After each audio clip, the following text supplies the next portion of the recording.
Une étude suggère d'autoriser le don de sperme d'hommes morts contre les pénuries pour lutter contre la pénurie de donneurs de sperme. Des experts britanniques en éthique suggèrent d'autoriser le don de sperme post-mortem, comme pour de nombreux autres tissus humains. Dans une analyse publiée le 20 janvier dans le Journal of Medical Ethics, des experts britanniques en éthique estiment que le don de sperme post-mortem devrait être autorisé, du moins si les hommes décédés ont exprimé ce souhait de leur vivant. En France comme au Royaume-Uni, les donneurs de sperme ne sont pas si nombreux, ce qui laisse craindre des pénuries, notamment du fait de l'autorisation de la PMA pour toutes les femmes. Aussi les éthiciens voient-ils dans l'autorisation du don de sperme post-mortem un moyen de lutter contre ce risque de pénurie, d'autant qu'il n'existe selon eux aucune barrière technique ni biologique.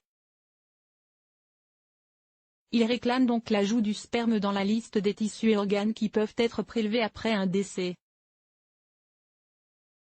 S'il est moralement acceptable que des individus puissent donner leurs tissus pour soulager la souffrance d'autrui lors de transplantations améliorant la vie du fait de maladies, nous ne voyons aucune raison pour laquelle cela ne pourrait pas être étendu à d'autres formes de souffrance comme l'infertilité, qui peut également être considérée comme une maladie, soulignent les auteurs de l'analyse.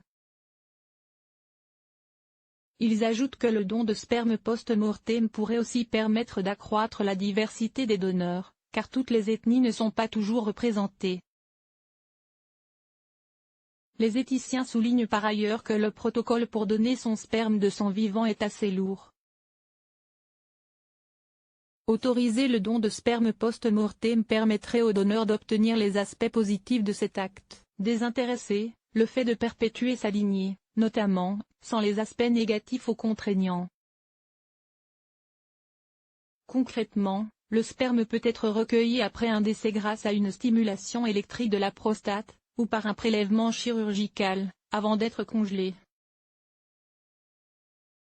Les auteurs de l'analyse rappellent en outre qu'il existe suffisamment de preuves scientifiques étayant la fécondabilité du sperme d'un donneur décédé, et ce même lorsqu'il est prélevé 48 heures après la mort. Preuve s'il en est, en mars 2019, le sperme d'un bélier, congelé en 1968, soit le sperme le plus vieux du monde, avait ainsi permis de féconder 56 brebis et d'aboutir à 34 naissances. Soit un taux de natalité aussi bon que celui résultant d'un sperme congelé depuis 1 an seulement. Quant aux considérations familiales, y compris le partenaire amoureux du défunt, ne justifie pas une interdiction globale de l'utilisation du sperme collecté après la mort, surtout si le donneur a spécifié son désir d'en faire don. Rappelons qu'en France, où le don de sperme post-mortem n'est pas autorisé, tout un chacun est présumé donneur d'organes à moins d'avoir exprimé son refus de son vivant. L'équipe médicale consulte d'abord le registre national des refus, et, si le défunt n'y figure pas, elle vérifie ensuite, auprès des proches s'il n'a pas fait valoir de son vivant son opposition à l'écrit ou à l'oral. En l'absence de refus explicitement exprimé, la famille ne peut théoriquement s'opposer au prélèvement d'organes. Source: Eureka Lair.